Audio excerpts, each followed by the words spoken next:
नमस्कार. आज आपण करूया औषधी गुणधर्म असणारी आरोग्यवर्धक गुणकारी अशी पावसाळ्यात मिळणारी रानभाजी भारंगीच्या फुलांची भाजी.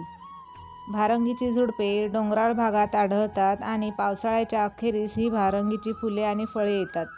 अशी ही निळसर पांढरट रंगाची फुले इथे मी निवडून घेतलेली आहेत आणि आता आपण ती दोनदा धुवून घेतलेली आहेत.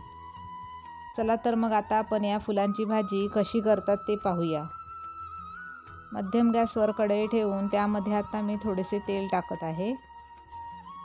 तेल छान गरम झाले आहे. आता आपण यामध्ये 10-12 पाकळ्या लसणीच्या ठेचून घेतल्या होत्या त्या यामध्ये टाकायच्या आहेत.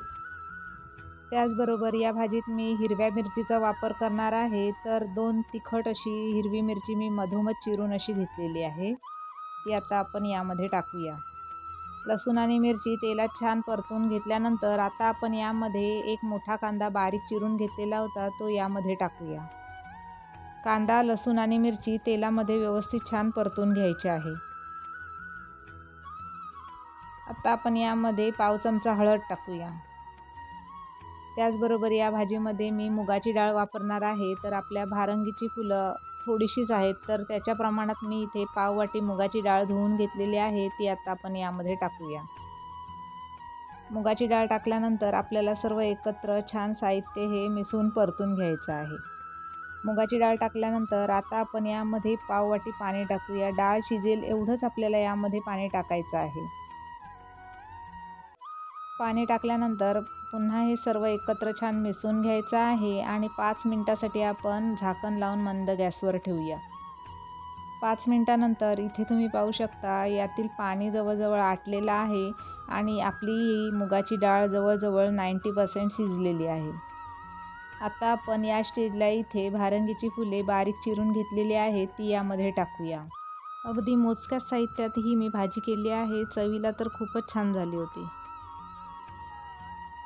व्यवस्थित एकत्र छान मिसळून परतून घ्यायचं आहे. आता ही भाजी शिजायला आपल्याला जास्त वेळ लागणार नाही. त्यामुळे आता शेवटी आपण यामध्ये चवीनुसार मीठ टाकूया. मीठ टाकल्यानंतर पुन्हा एकत्र छान मिसळून घ्यायचं आहे आणि आता आपण यावर फक्त 1 मिनिटासाठी झाकण ठेवूया.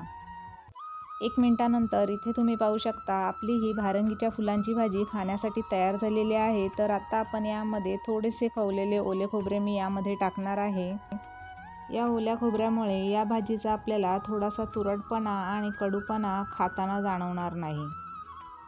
थोडीशी ही भारंगीच्या फुलांची भाजी कडू असते परंतु या भाजीचे औषधी गुणधर्म खूपच गोड आहेत असे म्हणतात.